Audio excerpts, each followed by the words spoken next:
Hello and welcome to this bonus episode of Giants of the Faith, the podcast where we look at influential Christians from the past 2,000 years. My name is Robert Daniels and I'm the host of this show. Today we're finishing our 5-part Luther marathon with a bonus episode, Luther's Dirty Laundry. This episode will be brief, but I think it's important to talk about some of the seedier aspects of the man that so many, including myself, hold in high regard. The Bible tells us that none is perfect, and that's certainly true of Martin Luther. The most embarrassing thing for fans of the man is the way he wrote about Jews, especially in his later career. Early works of his support the Jews against their mistreatment by the Catholic Church, and he encourages treating them with Christian love so that they might be won to Christ. He acknowledges them as Jesus' people, and he denies their blame for Christ's crucifixion, but rather blames the sins of all. But once he heard rumors, true or not, that Jews were converting Christians, he lost it. In 1543, he published a 65,000-word work on the Jews and their lies in response, and in it he went full-on anti-Semite. Luther saw Jews as rejected and deserted by God. He saw them as hopeless and unable or unwilling to accept the Messiah. And he thought that if God had deserted the Jews, why should Christians treat them with kindness? In On the Jews and Their Lies, he lays out 7 sharp mercies that the princes of the day should give the Jewish people. Mercies because by them he hoped to save at least a few from the flames.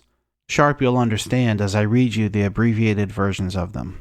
So here are Luther's 7 sharp mercies.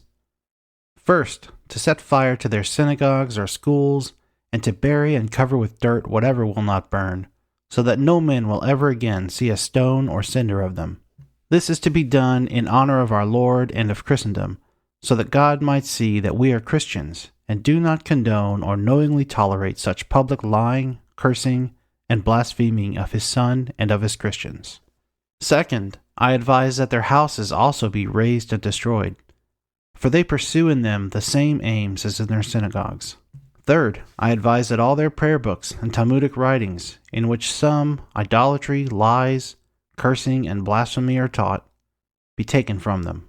Fourth, I advise that their rabbis be forbidden to teach henceforth on pain of loss of life and limb. Fifth, I advise that safe conduct on the highways be abolished completely for the Jews, for they have no business in the countryside, since they are not lords, officials, tradesmen, or the like. Let them stay at home. Sixth, I advise that usury be prohibited to them, and that all cash and treasure of silver and gold be taken from them, and put aside for safekeeping. The reason for such a measure is that, as said above, they have no other means of earning a livelihood than usury, and by it they have stolen and robbed from us all they possess. And then finally, seventh, I commend putting a flail, an axe, a hoe, a spade, a distaff, or a spindle into the hands of young, strong Jews and Jewesses, and letting them earn their bread by the sweat of their brow, as was imposed on the children of Adam.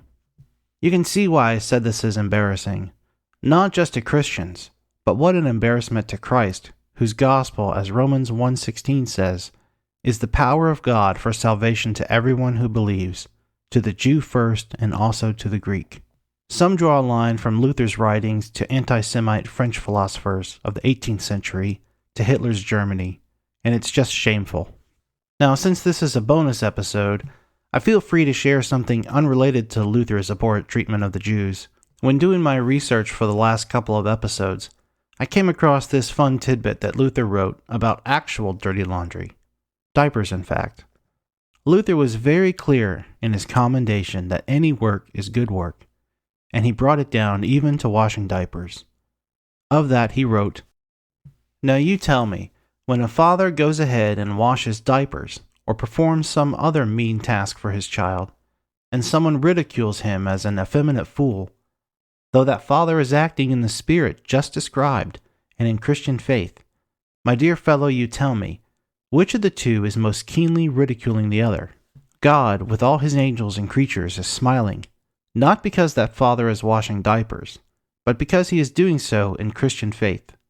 Those who sneer at him and see only the task but not the faith are ridiculing God with all his creatures as the biggest fool on earth. Indeed, they are only ridiculing themselves, With all their cleverness, they are nothing but devil's fools.